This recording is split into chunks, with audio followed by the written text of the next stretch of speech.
In God of War 2018 and Ragnarok, we've encountered various different gods across the 9 realms, some good and some bad, some strong while others weak.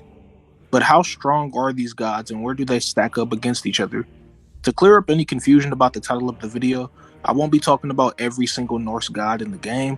I'm sure you all can understand the amount of time and effort that would take, and we also don't see too many of them in the game as well. And even then, they don't have much lore or scaling to place them anywhere, so I will be talking about the main and important gods that we've met in the series. Another thing to note is that when it comes to the Norse gods, most of them are divided between the Aesir and the Vanir, so those two are what I'll be talking about in this video. Don't forget to leave a like, subscribe, and comment for more videos, and to stay up to date with what I'm posting. And let's get into the video. But one more thing to note before getting started with the video is that the ranks I'll be ranking them from is number 12 to 1, 12 being the weakest, while 1 being the strongest.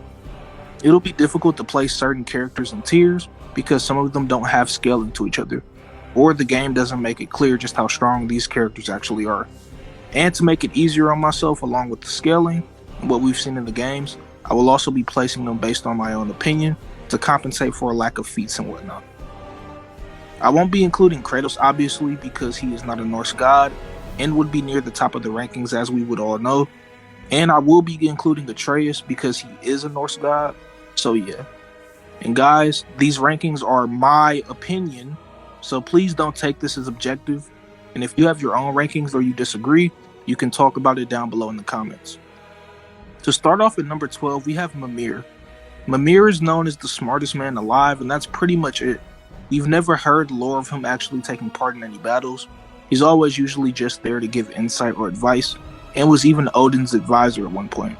So overall, due to a lack of feats, and never really being shown or stated to really fight, he is at the bottom of this list. The next person at number 11 is Tyr. Not the fake one, I'm talking about the real one. For those that don't know, you can actually rescue the real Tyr at the end of the game.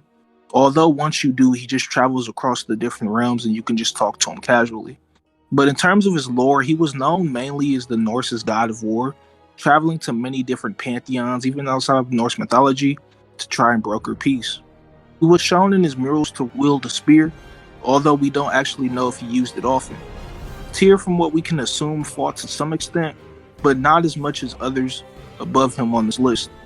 He's just slightly above Mimir because of these things, and is why he's the second weakest on this list. Next at number 10 is Thrud, Thor's daughter. We haven't seen much from her aside from the time we spent with her in Helheim with Atreus, and a bit during Ragnarok. We know that she's slightly above the average for a god. She's definitely stronger than Tyr and Mimir based on feats and lore, and she should also be comparable to Atreus to some extent, although I believe she is still weaker than him, if by a little bit, or by a substantial bit, depending on how you choose to go about it. She also gained possession of Mjolnir after Thor's death, so it's safe to say that Thrud may have gotten a power increase from it. At number 9, we have Modi. I was debating on putting both Magni and Modi as interchangeable, or placing them right next to each other, but Magni is usually the more favored brother of the two, especially when it comes to strength and power. They both have a feat where they lifted a giant off of a drunk Thor, where no other Aesir god could. You could argue that Magni and Modi are relative to each other, which I actually agree with, but just due to the statements and lore Magni has surrounding him, he is slightly higher than his brother, although by an unquantifiable amount. At number 8, we have Magni. I've already explained why he's higher. At number 7, we have Atreus. Now, there are many reasons I put Atreus above Thrud. Atreus has fought many people and creatures alongside Kratos that are far stronger than her. He not only unleashes his full power that he's constantly suppressing, he also gains a notable speed increase as well, and can regenerate health from each attack he performs. Kratos during the fight also didn't even know that it was Atreus he was fighting, so he was most likely trying to put down the bear to try and rescue where he thought Atreus would be. Atreus also grows stronger throughout the game as well, and even helps Kratos and Freya fight Odin at the end.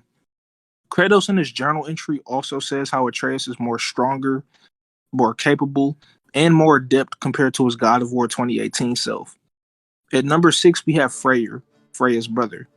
He is a pretty strong god, his influence and power being able to bring temporary peace to Alfheim where the light elves and dark elves seemingly battle against each other in a never-ending war.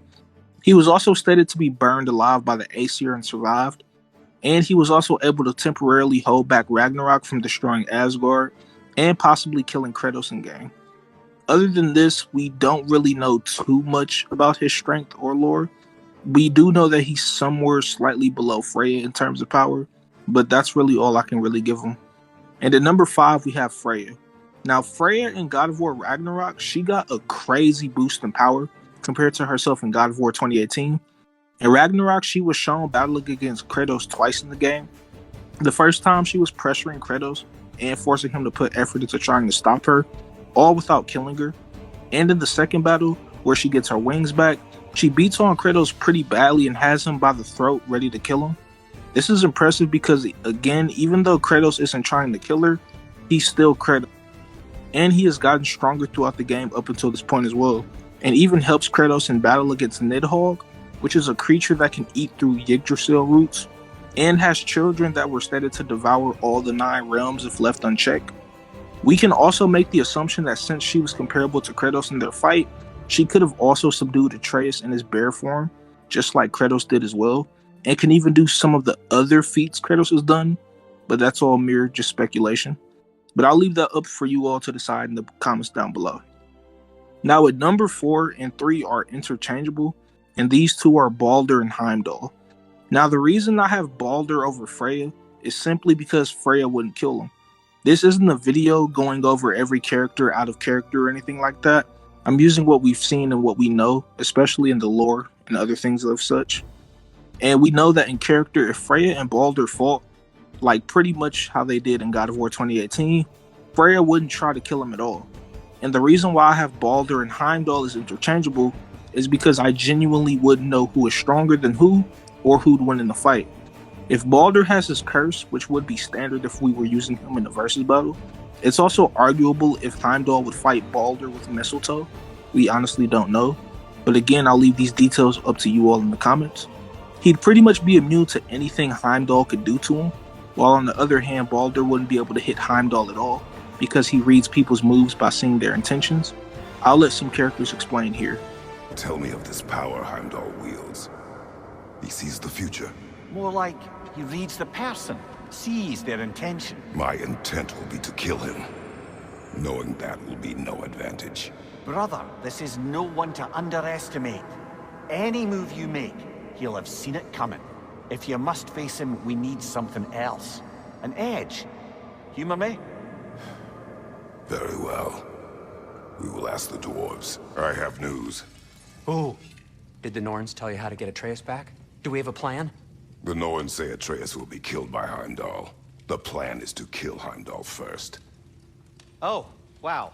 Okay, Heimdall. Let's see. Never loses, sees everything coming, unpopular at parties. This won't be easy. Whatever his advantages, I will overwhelm him with my own. That's the idea. You gotta overpopulate his senses, see? And I got just the thing in mind to help you do it. Sindri, go get Draupnir. I see you've met Heimdall. He reads minds for me. So basically, in order to beat Heimdall, you need to overpopulate his senses and also battle him with a clear mind. Something we know Balder wouldn't really do. This is why I have Balder below Heimdall, but I have them as interchangeable, as things like this make it confusing to give them proper placements. Heimdall also fought against Atreus, and I already explained why Atreus was much more stronger than he was in 2018, and Atreus was unable to land a single hit on him during his fight. He also fought a stronger Kratos than the one Balder fought, and was doing better against Kratos up until he was able to land a hit on him. Anyways, on to Balder. He's a pretty strong god, being immune to all threats physical and magical aside from mistletoe. He was able to fight relatively to Kratos throughout the 2018 game, although this Kratos is still weaker than the one that Thor fought or Heimdall fought in Ragnarok. It's still impressive though nonetheless. Also, it's sort of implied that Balder, after he got his curse broken, was able to absorb the element of fire from Kratos' Blades of Chaos. So he has some level of elemental absorption as well. Not to mention, he seemed to have gotten an amp after losing his curse too. It's ambiguous as to why or how, but I'll let you all decide on if he did or not. Now we're nearing the end with number 2 being Thor. It shouldn't be explained why Thor is above Balder and Heimdall, but I'll still give detail. First off, Heimdall completely cut down to Thor when he was trying to kill Atreus, calling him a sick man and just not trying to fight him at all. And Thor in his first and last fight with Kratos did better than both Balder and Heimdall did in their respective fights against him. And he was pressuring Kratos to such an extent, he was actually able to kill him during their first fight. Now, Kratos was actually nerfed during this fight, with Thor throughout multiple points being disappointed with Kratos' power during their encounter, and even calls him a lesser version of himself. Kratos in his journal also says how Thor's attacks without Mjolnir are as heavy as any he's felt, saying that he punches with great weight and it's difficult to lift or move his attacks. Which is true, as during their first two fights, especially their first, anytime Kratos was getting grappled by or hit by Thor, he couldn't properly counterattack or stop his momentum, being sent flying by his attacks. He also then notes how Mjolnir compounds this, compound being used to say his hammer makes his punches and force greater for Thor and worse for Kratos. Thor also battles pretty equally against Kratos in their last fight. You can argue Kratos is either holding back again or going all out. You can say he's holding back because he's trying not to kill Thor and is constantly trying to dissuade him during the fight. Or you can say he's going all out because he absolutely wants to protect Atreus and knows if he were to lose against Thor during this fight, he would most likely go after and kill Atreus. Thor during this fight is also bloodlusted, as he thinks Kratos is trying to hurt or even kill Thrud. So it's a bloodlusted Thor fighting against an arguable nerfed or full-powered Kratos. And finally, at number 1, we have the man, the myth, the legend, Odin himself. I actually hope none of you are surprised by his placement, but it is concretely shown that Odin is stronger than everyone else I've placed on this list, and I'll explain why. Odin throughout the series was hyped up a lot. He was able to kill Ymir, who spawned everything in Norse mythology. He was also shown to be public enemy number 1. Everyone pretty much wanted him dead. He also knows a lot about the entire verse, possibly even more than Mimir. He one-shotted Thor, who I've already talked about. He can more than likely perform any of the feats everyone else on this list have done. And he's fought against Atreus, Kratos, and Freya at the same time, and held his own for a great period.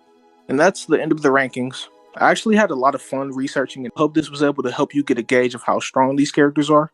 Don't forget to leave a like, subscribe, and comment, and let me know your thoughts and opinions down below. Thank you all for watching the video, and I'll see you all in the next video. Take care.